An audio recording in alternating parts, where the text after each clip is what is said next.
Salut, c'est Raphaël Oma. Bienvenue dans Le Smoothie, votre podcast de préparation mentale. Je vous donne rendez-vous chaque mercredi pour partager ensemble un smoothie et voir quels sont les ingrédients nous permettant d'améliorer notre bien-être et nos performances. Belle écoute. Salut les smoothers et les smootheuses, bienvenue dans ce nouvel épisode du smoothie. C'est déjà le 182e et dans cet épisode on va voir ensemble que la préparation mentale n'est pas que pour les athlètes. La semaine dernière, nous avons exploré quelques leçons que pouvaient nous donner, entre guillemets, les athlètes, les sportives et les sportifs qui sont peut-être sur le Tour de France, à l'Euro, qui préparent les Jeux Olympiques ou Paralympiques, pardon. Et aujourd'hui, on va plutôt s'intéresser à nous. Nous, les autres personnes qui ne sommes pas des sportifs de haut niveau, des athlètes de très haut niveau. Et je trouve que c'est hyper intéressant aussi de bien avoir en tête, encore une fois, que la préparation mentale n'est pas réservée aux athlètes. Elle est vraiment pour tout le monde. Alors tout d'abord, on pourrait se demander qu'est-ce que la préparation mentale ? On peut dire déjà une première définition assez simple, que c'est un ensemble de techniques et de pratiques qui nous permettent de mieux gérer nos pensées, nos émotions, nos comportements pour atteindre des objectifs.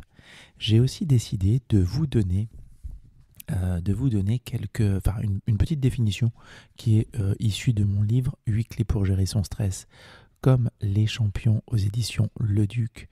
Et j'ai le plaisir de feuilleter le livre et d'aller jusqu'à la page 13. Page 13 du livre, donc dès le début du livre en fait. Voici la définition que je propose de la préparation mentale. La préparation mentale est le recours à un ensemble d'outils mentaux, cognitifs, émotionnels et somatiques visant à permettre à un individu ou un collectif d'améliorer ses performances et son bien-être dans des domaines variés.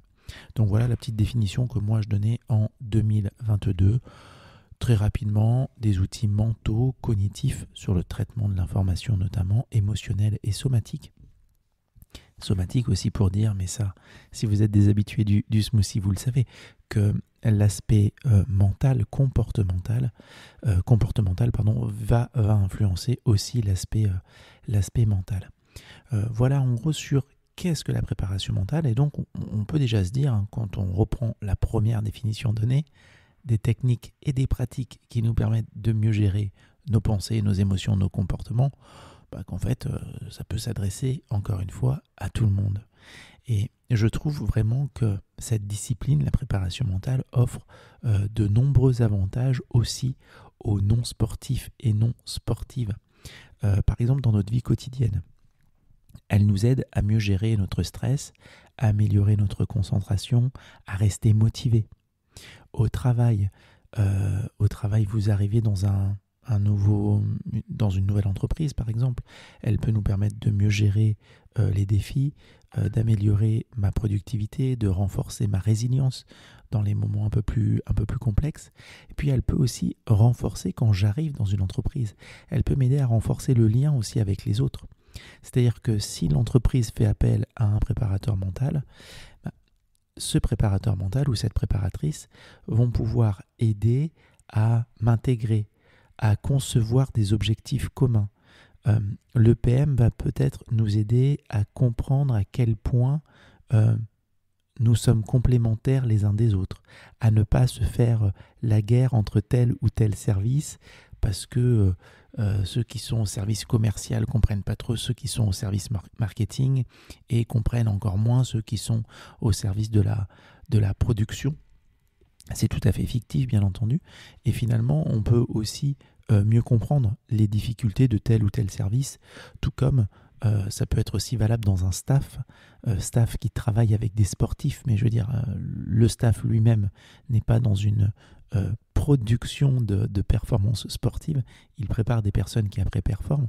Et donc là aussi, la prépa mentale peut tout à fait aider les uns et les autres à mieux se connaître, mieux se comprendre, comprendre un peu plus la vision du staff médical, comprendre plus la vision du staff technique, de ceux de la prépa physique, etc.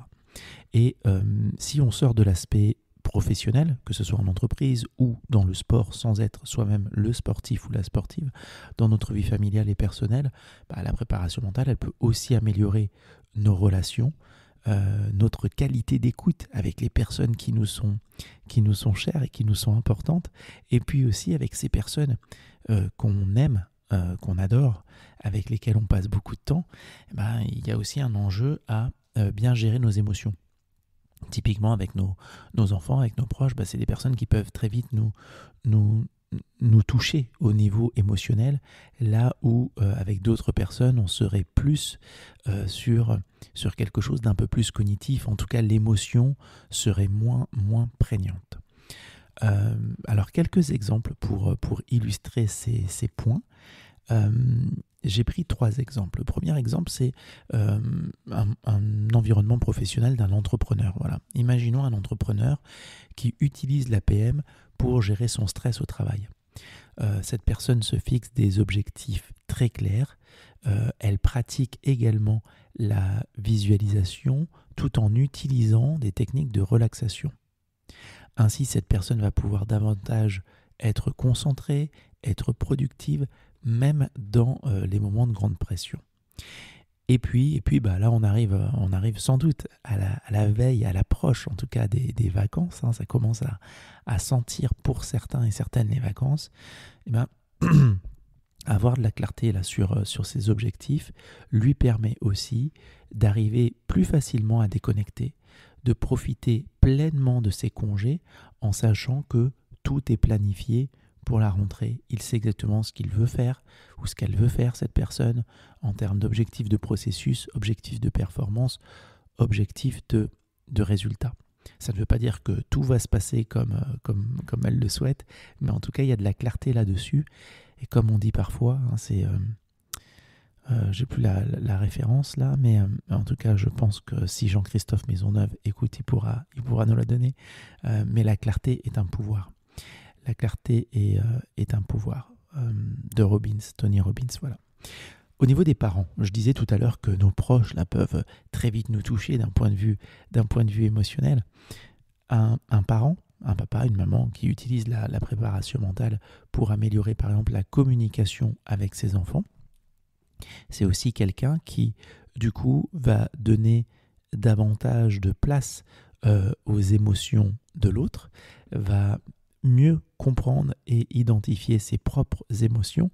Je vous invite, si vous souhaitez avoir plus de précision vraiment sur le contrôle émotionnel, les compétences émotionnelles, à écouter l'épisode 172 du smoothie. Et du coup, ce parent va pouvoir utiliser des techniques qui vont créer un environnement familial plus harmonieux. Pendant les vacances, ces compétences vont être essentielles pour gérer les moments de stress peut-être liés au voyage qui peuvent être des fois plus ou moins longs, même sans partir très très loin, des fois à 100 ou 200 km ou à 400, en fait on y passe 5 heures puisqu'on y va tous le samedi ou le dimanche. Donc là aussi forcément d'avoir quelques compétences émotionnelles va nous aider, avoir quelques compétences psychosociales va nous aider. Au-delà du voyage ou de la durée du voyage que je prenais comme exemple, le fait d'avoir des changements de routine pendant les vacances, des changements de routine à la fin des vacances aussi, où ça y est, on se recouche à une heure un peu plus raisonnable, plus en adéquation avec l'école qui revient. Encore une fois, je suis persuadé, je le sais, je le vois, que le fait d'avoir davantage de compétences émotionnelles, davantage de compétences vis-à-vis de la préparation mentale, eu égard à la petite définition que je vous ai proposée, nous aide encore une fois à avoir un climat plus harmonieux. Et puis, dernier exemple, c'est l'étudiant ou l'étudiante, cette personne qui va utiliser la préparation mentale peut-être pour mieux se préparer à des examens, encore mieux se préparer peut-être à un concours où on sait que le nombre de places va être limité, qu'on est en compétition les uns avec les autres, et en utilisant là aussi des techniques, par exemple de gestion du stress, de développement de la confiance, de concentration, de planification, on pourrait dire d'objectifs de processus, cette personne va pouvoir aborder ses examens avec davantage de confiance, de sérénité, voire d'énergie, parce que je me suis mieux organisé, j'ai mieux réussi à dormir, à récupérer, un peu comme un athlète de toute façon. Et pendant les vacances d'été, cette personne, elle peut aussi utiliser ces techniques peut-être pour trouver un équilibre entre la détente et puis continuer d'apprendre, continuer peut-être de réviser tout simplement parce qu'il y aura une rentrée en septembre et que si on ne part pas à la ramasse, là aussi, un peu comme le sportif qui arrive pendant ses vacances, avoir suffisamment de motivation, d'organisation pour s'entretenir tout de même physiquement, même s'il a coupé quelques jours, voire une, deux semaines, se remet en marche, en rythme, tranquillement, à l'approche de sa reprise. Tous les profils là, que je vous ai donnés, que ce soit l'entrepreneur, que ce soit le parent, que ce soit l'étudiant, on voit vraiment que là, le focus n'est absolument pas mis sur la pratique sportive, ce qui n'empêche pas aussi d'être des sportifs. Quoi qu'il en soit, encore une fois, j'adore bosser avec des sportifs et des sportives, là n'est pas le propos, mais l'APM est tout aussi utile et peut-être même plus utile pour des personnes qui ne sont pas des sportifs et des sportives. Et enfin les amis, je voudrais aussi vous dire que ce type de personnes, c'est exactement le type de personnes, des entrepreneurs, des parents, des étudiants, des enseignants qui étaient venus à la première édition de la JPM. La JPM, c'est la journée de la préparation mentale. On l'avait faite l'an dernier à Lyon. Ça reste un super souvenir, vraiment, où tout le début ne s'était absolument pas passé comme prévu. Je vous invite à aller retrouver peut-être un épisode de décembre 2023 où j'ai dû en parler. Et là, écoutez, on planifie une deuxième JPM. On planifie une deuxième JPM pour le 19 octobre à Lyon. Donc n'hésitez pas si vous voulez en savoir plus à me poser des questions. Je vous mettrai aussi un petit lien peut-être dans cet épisode du smoothie. Je garde un très très bon souvenir vraiment de cette journée sur Instagram. Vous pourrez retrouver aussi quelques réels qui ont été filmés pendant la JPM. En résumé, et on pourrait dire en guise de conclusion également, donc l'APM est vraiment un outil qui est puissant, qui est adaptable et qui peut être bénéfique que l'on soit sportive ou non, pour les entrepreneurs, pour les parents, pour les personnes qui étudient. On vient d'évoquer aussi pour les professionnels de l'éducation nationale. Et ces outils-là peuvent vous aider à améliorer votre qualité de vie, peuvent vous aider à améliorer vos relations. J'espère aussi que ça c'est bien clair, que le fait que l'APM puisse nous aider à améliorer nos relations avec les autres et donc avoir moins de situations de tension, avoir un peu moins de situations avec de l'intensité émotionnelle désagréable. Donc voilà. Pendant l'été, à l'approche de ces vacances, ça peut être aussi le bon moment pour voir un petit peu comment vous pouvez intégrer ces pratiques dans votre quotidien. Voilà, écoutez, si jamais vous avez trouvé cet épisode utile, je vous invite vraiment à me faire part de vos retours, à le partager, à en parler à vos proches autour d'un verre ou sur une plage.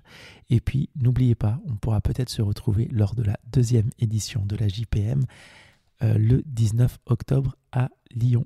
Je vous souhaite une très très belle fin de journée et la semaine prochaine, je vous ferai un podcast sur les valeurs hautes et notamment sur ma valeur haute. J'espère que ça vous plaira et que ça vous aidera à trouver aussi votre valeur haute. À très bientôt, salut. Merci d'avoir écouté cet épisode jusqu'au bout. Ce smoothie vous a plu? Alors partagez-le avec des proches ou mettez-nous la note de 5 étoiles sur votre plateforme d'écoute. Et si vous le souhaitez, poursuivons la dégustation de smoothie ou échangeons sur les réseaux. Je serai ravi d'avoir vos retours et vos questions.